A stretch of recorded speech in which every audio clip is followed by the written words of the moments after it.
So I'd say my overall themes when it comes to finger strength training have varied throughout the years, but in general kind of come from 3 points. I'd say the most effective finger strength training I've done has probably just been... One mistake I've definitely made in the past when managing a finger tweak is to... How do we get super strong fingers for climbing? Well, we sat down with 6 of some of the best climbers in the UK to ask them what they've done over the years to get such strong fingers. As we'll get into in this video, most of these climbers have tried a lot of different fingerboard routines and approaches to finger strength training.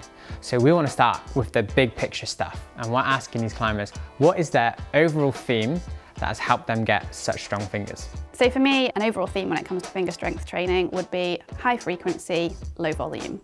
And what I mean by that is regular and consistent finger strength training, whether on or off the wall, but doing it consistently and with a relatively high frequency. For me personally, a high frequency would be 2 to 3 times a week. There's just been consistency. Like, I've probably been fingerboarding since I started training seriously.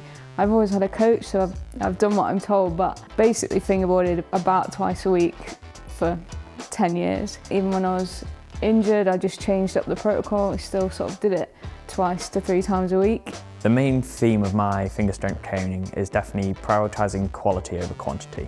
With the hard projects which I seek out, generally finger strength is often a point of failure, and so feels like it has real power over my climbing and climbing style. And so I'll always prioritise this in my training. An example of this is I will really prioritise my board-based climbing. So I'm unlikely to choose to tie my fingers on a fingerboard and then feel like I can't have a maximal session on the board. I feel like in my time of fingerboarding, I've done everything, like repeaters, various different grip types, pickups, one-armed, two-armed. And I think at different times I've had gains from all of it. So I think it's not discounting anything, but then giving that thing the time it needs to show you some gains, or not gains, I guess. I tend to try and climb on a board 3-4 times a week, and when I climb on a board too, I try and get a bit of variation. I don't just try and pull hard every day. A bit like fingerboarding, you do some short hands, you do some long hands. I might have a 40-minute board session where I try as hard as I can, and then some days I might have doubles or triples and I lower the grade. And for me, I feel like it's base training for my fingers, but in a practical sense on a board. So I'd say my overall themes when it comes to finger strength training have varied throughout the years, but in general are kind of come from 3 points. So fingerboarding, which has been the main one for the majority of my climbing, where I've moved away from that in the last 2 years to more focused on board climbing. And then sort of in the background, something I've always sort of mixed in here and thereabouts would be campus boarding. It would be unfair of us to make a finger strength video without asking these climbers what their favourite finger strength exercise was. So our next question is, what is your favourite exercise for training finger strength? My absolute favourite session for building finger strength is actually a combination of sessions. So for me, throughout the week, it's important to do some element of off-the-wall training, fingerboarding, either overhead or pickup work, and then also targeting finger strength specifically on a board. It's really hard to say, but I think my favourite exercise when it comes to building finger strength has got to be board climbing, because it is climbing and you're still moving on the board. But I get really motivated by that sort of gym mentality and the sort of numbers. So fingerboarding has been such a motivation for me in the past, and I probably would have said that was my favourite up until the last couple of years, where I find if I go really hard, I kind of destroy my skin. So yeah, I think board climbing is my favourite now. Without a doubt, my favourite exercise is board climbing. I feel like this trains my fingers in the most relevant way.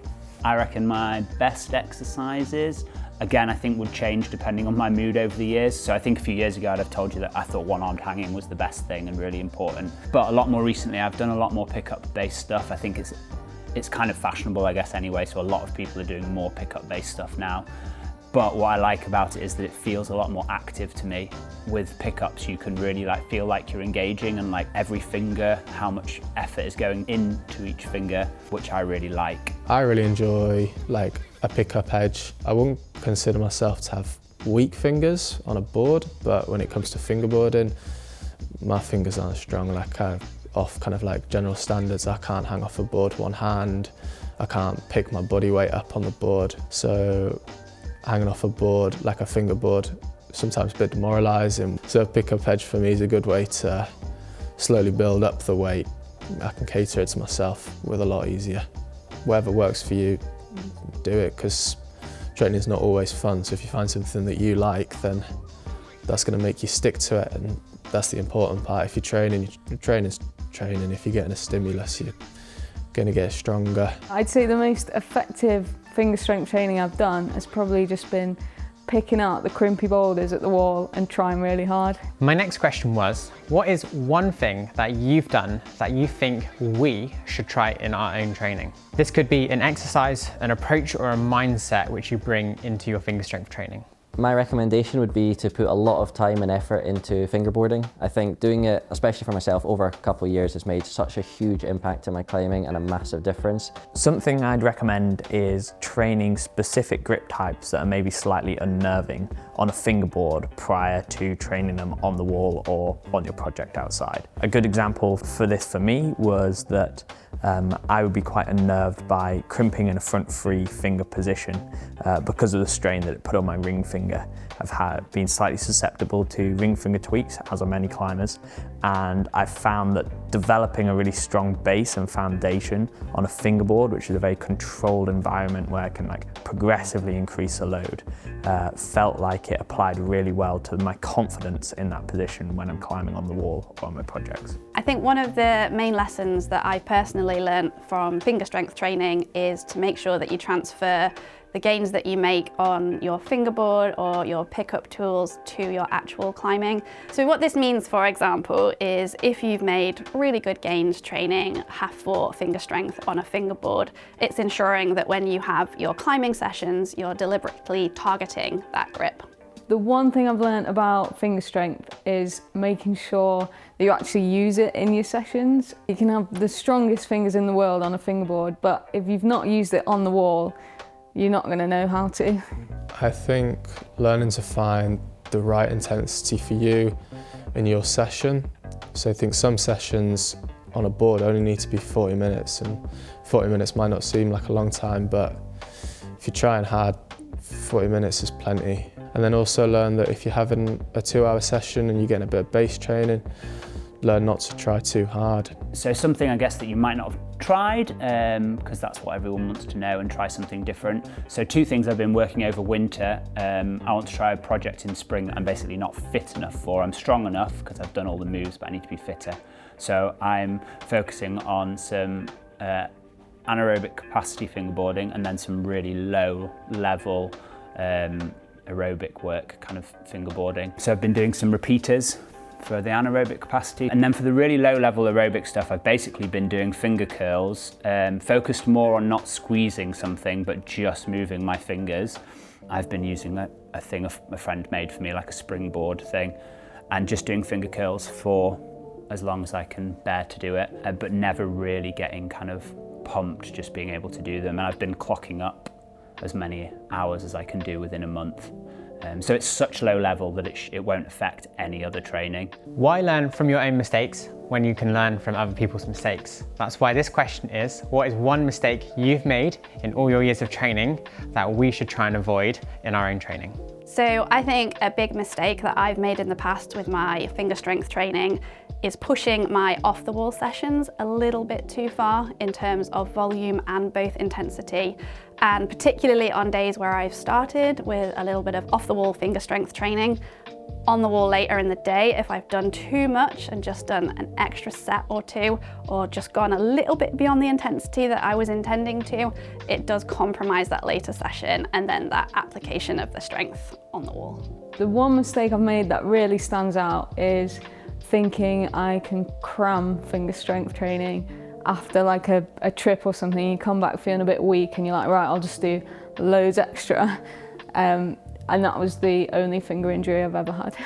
Finger injuries are very common in climbing, and one mistake I've definitely made in the past when managing a finger tweak is to train almost on the threshold of doing as much as I can before I make the injury worse, as opposed to being above the threshold where my injury is allowed to recover. The one mistake that I've definitely made in the past, which I think should be avoided, is getting overly strong on one specific edge on a fingerboard. Especially it's, I think, more applicable if you're doing one arm hangs. But if you find that you're able to add more than, I think, around 10 to 20% body weight, then it starts, the sort of gains you get from it aren't as good, and I think you should just move to a different edge, whether it's smaller or a different grip type, and then train on that. I think getting more rounded in a variety of edges is definitely better than focusing everything into one edge, which I think I did for a while. Training without a plan, I think's maybe a pretty big mistake for me. With a plan, like, you can step back from your week, you can see exactly how much you need to do, and that way you don't do too much, but you also don't do too little. In terms of whether, I guess, making mistakes within fingerboarding is something that I don't think is worth doing, I actually think mostly everything is worth trying, but one of the main things is to try that thing for long enough. So I think, as I said earlier, a lot of people try something, maybe try it for a month or so, and maybe don't feel like they're making any gains, and so just stop. But actually you need to do something for a long period of time consistently in order to kind of really notice any proper gains and changes.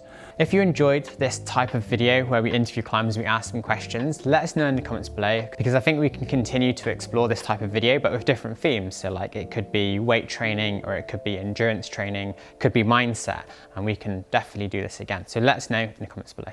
For many years now, here at Lattice Training, we've been coaching athletes like this at all different levels as well as performing our own research and collecting our own data. And if you want to see all of this in a more digestible form, that's why we put together our online education course, The Climber's Guide to Training. So if you want a more comprehensive guide to your own training so you can become self-coached, check out the link in the description below. Thank you for watching. We'll see you next time.